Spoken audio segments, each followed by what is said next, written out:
ઉમેદવારશ્રીઓ દ્વારા ને પ્રદેશ કોંગ્રેસ સમિતિ દ્વારા લેખિત મૌખિક અને રૂબરૂ રજૂઆતો કરવા છતાં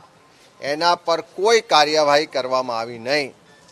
આજ દિન સુધી આ સામાજિક તત્વો સામે, પોલીસ અધિકારીઓ સામે કે વહીવટી તંત્રના અધિકારીઓ સામે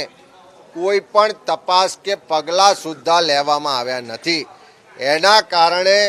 ચૂંટણી પંચની જે નિષ્પક્ષતા છે, ચૂંટણી પંચનો જે ડર હોવો જોઈએ, જે મતદારોને ભય વગર મતદાન કરવા માટેની સ્વાયત્તતા હોવી જોઈએ, એ તમામ આજે પૂરી થઈ ગઈ હોય એવું દેખાઈ રહ્યું છે। અને એના જ કારણે આજે કોંગ્રેસનું પ્રતિનિધિમંડળ, અમારા વિધાનસભા કોંગ્રેસ પક્ષના ઉપનેતા ભાઈ શૈલેષભાઈ, અમારા ગાંધીનગરના ઉમેદવાર બેન સોનલબેન પટેલ, અમદાવાદના લોકસભાના બંને ઉમેદવારશ્રીઓ માનનીય હિંમતસિંહભાઈ પટેલ કે માનનીય ભરતભાઈ મકવાણા અને તમામ આગેવાનો અમે ચૂંટણી કમિશનરશ્રીને મળ્યા છીએ। ગાંધીનગર લોકસભા વિસ્તારના તમામ વિધાનસભાના જેટલા પણ બૂથો હતા તેના પર ખૂબ મોટા પ્રમાણમાં ગેરરીતિ થઈ છે।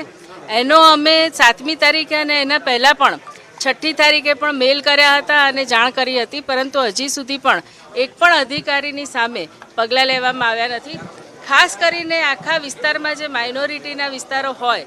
તેમાં એ લોકોને મતદાન ન કરવા દેવા, એના 4-5 દિવસ પહેલાં જાહેર બહિષ્કાર કરવામાં આવ્યો હતો, તેની પણ એ લોકોને જાણ નથી। એ ઉપરાંત અસામાજિક તત્વોને છૂટો દોર આપવામાં આવ્યો હતો અને પોલીસ પણ એમાં મૂક પ્રેક્ષકની જેમ જોતી હતી અને આતંકનો માહોલ મચાવીને આખા વિસ્તારો જ્યાં જ્યાં માઇનોરિટીના વોટ્સ છે, તે ચાહે જુહાપુરા હોય, કલોલ હોય કે સાણંદમાં કેટલાક ગામો હોય, ત્યાં આગળ એ લોકોને કેમે કરીને વોટ ન કરવા દેવા, બોગસ વોટિંગ કરવું, બહાર મતદાન મથકની બહાર સહી લગાવીને પૈસા આપીને એ લોકોના વોટ થઈ ગયા છે તેવી રીતે ગેરરીતિ કરવી અને આ જુદા જુદા હથકંડા અજમાવવામાં આવ્યા હતા।